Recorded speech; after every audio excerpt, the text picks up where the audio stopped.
Hello, friends, and welcome to Kingsmill. We are at Kingsmill Resort along the banks of the James River. This is an amazing place for you to experience all the amenities of an incredible resort. There's a spa that you can unwind in. There's a tennis club. There is a full-on golf academy where you can come and work on your game. Busch Gardens is nearby. What we're talking about, though, in this video is a shot for shot, and we are playing the River Course, which in 1981 began hosting tour events and only stopped as recently as 2021. Hosted PGA Tour events and LPGA Tour events. That's me. I'm Matt. We're on number 1 here at the River Course. It's a Pete Dye design. Opened in 1974. Dye came back in 2004 and added some restorations and renovations to the club. They're celebrating their 50th anniversary, and we're starting on 1, where you start most rounds of golf. I hit that drive right down the middle, which was great, and had just a small wedge in there, whether it was a gap wedge or a lob wedge, I don't remember, but I hit it there to about 10 feet and had a breaking putt. Started off with a par. Sometimes it's a little uneasy for me starting off with like a routine par like that. But don't worry, we settle in and play some classic mat golf here. Number 2 is a par 3, played about 195-ish yards. That's Chris, who I shoot many of these with, and we always show him on the ace cam just in case to make sure that we capture that. No aces here. That is not a good spot. I do have a lot of green to work with, though, which I don't usually hate, but I didn't hit a very good shot here, and I left myself with probably 30 feet or so. I do give this a scare, though. Yeah, I think that was like right in the center. I wouldn't say that was a scare. I got a little bit ahead of myself. Number 3, though, we're going to go across the road, under the road to the other side. Number 3 here is a par 5 and kind of plays straight out, bends a little bit to the left, then goes downhill on your second shot, and you could be facing sort of an uphill third, depends on how you lay up. I'm gaming the Callaway Mini Driver here for this round, the 11.5 degree. And I don't normally shout out the equipment, but I got to tell you, I put this in the bag only because I was driving it so horribly with my other driver, which will remain nameless, and hit the ball pretty well off the tee here, as we'll see on the front side, I think. This was like 90 yards left for my second shot, and this is literally the last place you want to go from 90 yards to a back pin is way over and in that position. I chipped it short, and then I had this chip to save par and lipped it out. Tap that in for 6, and we're going to go on to number 4. Bends a little bit left. Kind of classic Pete Dye here, just with this long bunker that runs along all of the left side of the fairway.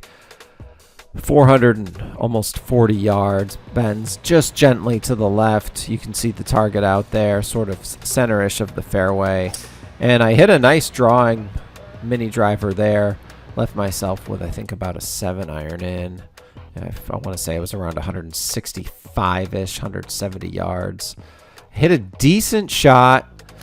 Just tugged it a little bit and ended up way back left.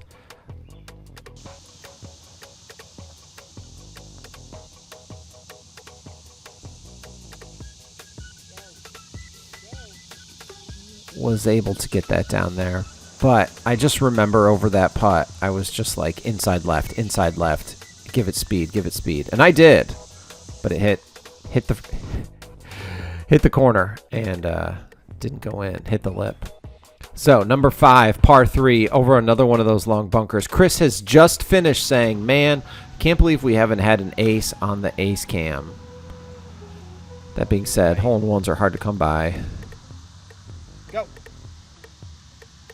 You can see this was how close Chris came, which was awesome. So nice tap in birdie for him here. I am not going to hit as good of a shot. We can tell pretty quickly that's a no ace. But again, another spot where I have a lot of green to work with. Didn't hit a great chip, but did have a lot of green to work with. And good putt. had a putt that, I felt optimistic about. Number 6 is where we catch a little bit of a rainstorm. We were always on the outskirts of a storm, and this is where it caught us. As we flew the drone, though, it was all clear. We flew the drone after the round. This tree on the right, I'm just trying to tell myself this is not in play. It is not in play. It is not in play.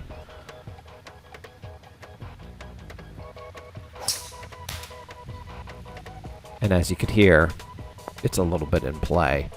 That took a lot off of this. I had about 183 yards. It's raining, and I had 183 yards. Hole location is back left. I took a 6-iron here.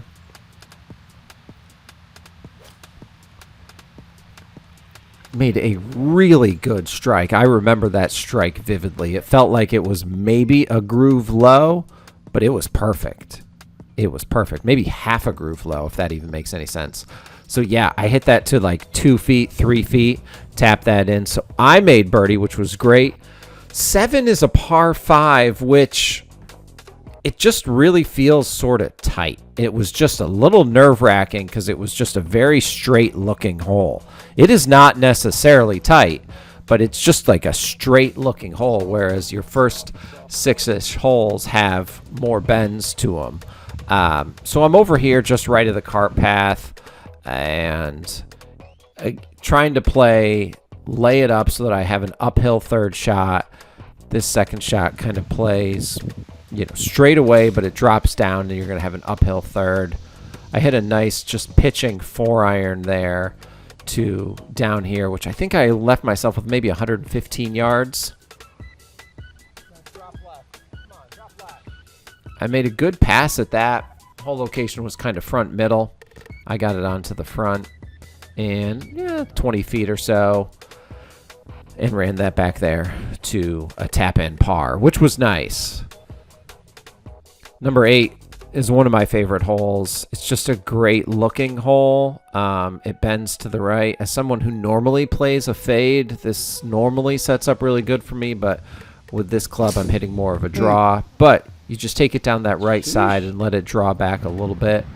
And I left myself right in the center. This was another shot, about 165 yards. It was raining a little bit, so I think I took a 7-iron and choked down. And you can see it's slightly uphill. I hit it on here into the front middle. Hole location was sort of a little bit past the center. And I hit a decent putt. This is a look at what you get when you miss the green right. You get an uphill chip. Nice look back at the condos, but it's not always what you're looking for. And that putt just kind of wiggled right there in the middle. So it's another 3-putt, and it's another bogey. And we're going to go to number 9, play 467 yards. Beautiful homes there along the right. And you're playing back towards the clubhouse here. Number 9 is a nice looking hole. You can see more of those Pete Dye bunkers out there along the way. It's always so great when you can look at especially a Pete Dye course from above to be able to see where some of those bunkers might be. Not a great drive here. It clipped some trees, left myself with something over 200 yards. I want to say it was close to 220, maybe 218. And I'm just trying to rip a 4-iron the best I can with a little bit of a draw.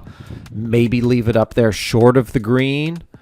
And I hit it great. And really short of the green would have been better than where I come up, because I actually come up on the green. I actually get it to the green, to the very front. And I remember standing over this putt thinking to myself, I have no idea how hard to hit this. And you can tell I really didn't.